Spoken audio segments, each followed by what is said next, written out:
Subject: Staff Sergeant Power. Species: Human. Description: Mammalian humanoid, no tail. 6 feet 2 inches, 1.87 meters, average height. 185 pounds, 84 kilograms, average weight. 170-year life expectancy. Ship: not applicable.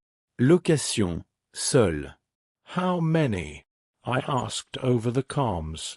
There were 20, Sergeant Hansen reported. 2 attempted to enter the building and were immediately engaged and destroyed. The other 18 immediately began attacking and were also destroyed. We sustained 1 casualty, no fatalities. Probably scouts, then. Tell me about the casualty. Her name's Willow, and one of the bots hit her as it was going down. 4th-degree burn on her right shin. We're treating it as best as we can right now, but all we've got is first aid. Omega's directing me through it, Johnson reported. She's probably gonna be all right. 1 stable casualty isn't bad for a ragtag group fighting 20 literal war machines. Scouts are trouble, though. Since they're robots, we have to assume they are able to communicate our position to other OU forces. We should expect reinforcements, but there was another matter that needed addressing first. Understood. Good work, I replied. And Sergeant, don't go native. There was a moment of silence before Hansen's indicator lit up green.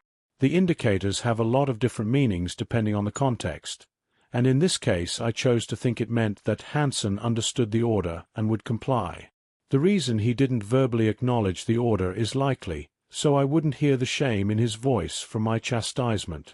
The first thing he had told me about the civilian casualty was her name, which betrayed how close he was becoming to her. Every soldier that might have contact with civilians is taught to keep them at arm's length. Winning hearts and minds is one thing, but civilians are only guests in the world of military life. Since they don't understand the intricacies of war, they can easily get in the way of accomplishing your objective. Or they could be enemies in disguise. In MARSOC, these teachings are practically beat into us. We're taught the insane brutality of guerrilla warfare, and the takeaway from this training is that every civilian should be seen as a potential hostile regardless of their age, gender, or political orientation. You have to be prepared for them to try to kill you, or you're giving them the ability to succeed. Our situation was even more precarious. These civilians were hostile just a short while ago. Some of them actually shot us, and we had killed some of them in return. The only reason we are on the same side now is because of a common enemy and Omega's promise. There's still a chance some of them will let emotion override their survival instinct and seek revenge for their fallen comrades. We have to be prepared to put them down at a moment's notice. We did good work there, mate, Jacob said. Gotta be a record. Fastest anybody's ever put those things down, yeah? Shame we don't have any cold eyes to celebrate. Not much to celebrate. Those were scouts, I told him. The OU knows we're here and will be sending reinforcements. So what do we do? Run. We're unlikely to find a more secure location, and we still haven't scouted the area. We might end up running directly into their reinforcements. No, we just need to prepare as best we can and hope that Smith and Simmons get some anti-armor. You really think they'll roll up with tanks? Yes. Jason swore a bit and then ran off to get his people prepared for what's probably coming. I stood silently, going over the tactical situation in my head. It would be a lot easier with a TAC map, but we've got to make do with what we have. As it stands, we have some computer equipment and the necessities. A total of 51 civis, plus my squad of 5 and the director. 57 people against who knows how many Omni-Union virtual intelligence platforms. The choke point of the bunker's hallway helps somewhat, but since we're all using ranged weaponry, it won't be as effective as one would hope. Plus, I don't know if the bunker will stay standing if they drop the building on us. It should, but there's always a chance that someone fucked up in its construction. The building itself is built to withstand a lot of damage, so they'd need to use demo charges to bring it down. To prevent that, we should hold the building and use the bunker as a last stand. Hansen, do you have eyes on Jason? I asked over the comms. Yes, Staff Sergeant. Tell him we want to keep the building. 2 people at each window, suited up if possible. Aye, Staff Sergeant. I desperately wanted to take off my helmet and grab some air that didn't smell like my breath, but taking off your armor in a combat zone is dumb. There's also the matter of my itchy nose, but I'd long since mastered the discipline required to ignore it. Same with needing to sneeze. The air filters of the suit make it to where you don't get allergens, but sometimes that doesn't matter. If you've already got something in your nose or you've got a cold, you'll still get the urge to sneeze. Sneezing will splatter the inside of your helmet with snot and spittle, and then the auto-cleaner will kick in.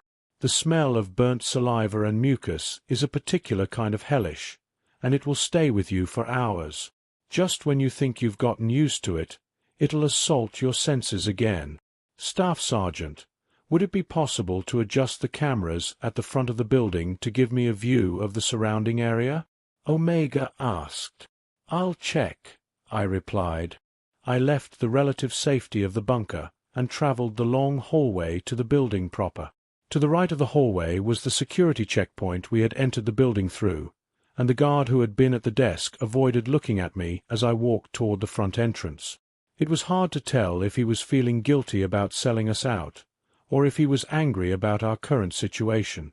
Jason was gesturing at windows, presumably explaining to his people what needed to be done in regards to our defense.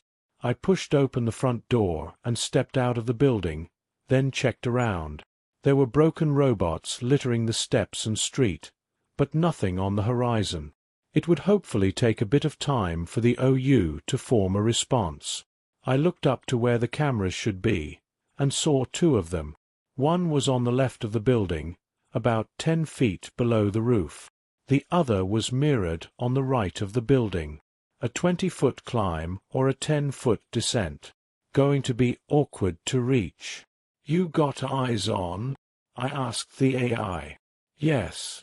The mounts are adjustable, but reaching them may be difficult. A rope, perhaps. We didn't bring rappelling gear. The undocks might have.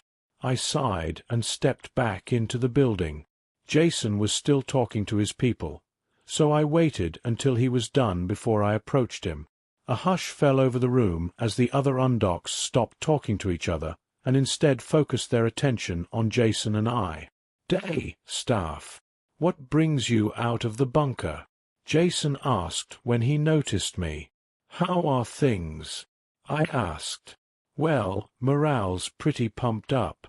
After our first exchange of fire, everyone's stoked about the upcoming fight, he said, and then gestured to a nearby group.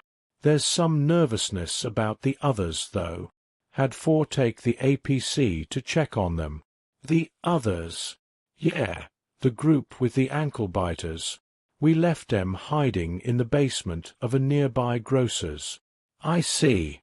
I hope they're okay, I said sincerely.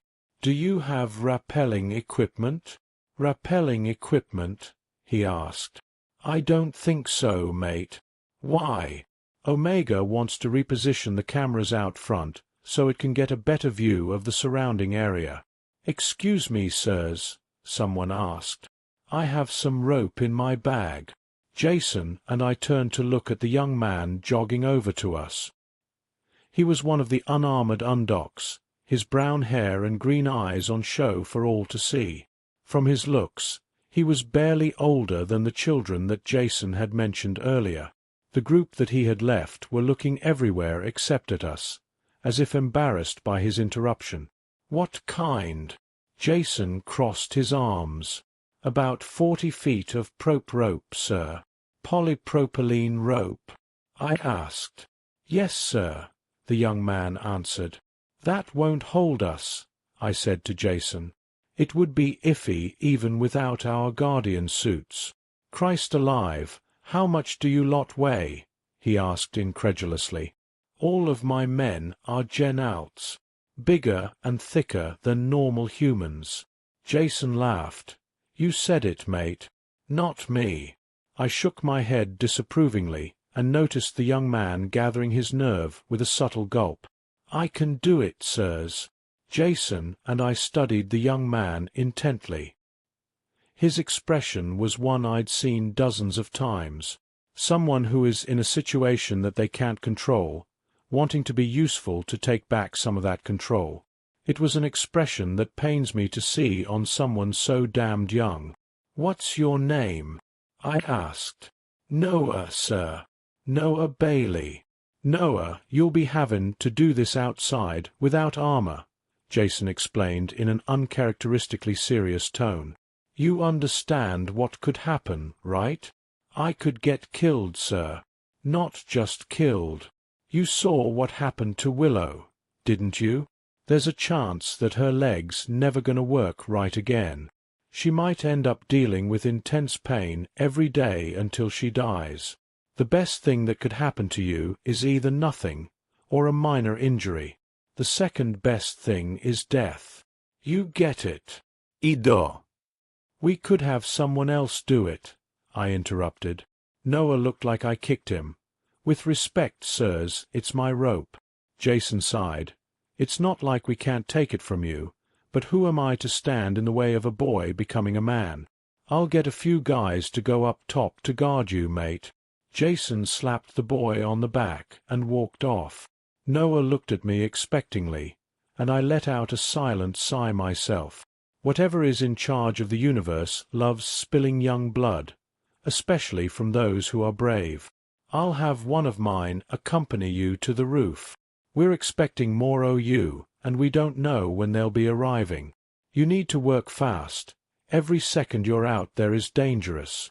"Yes, sir," Noah said as he stiffened. "Don't call me sir. I work for a living."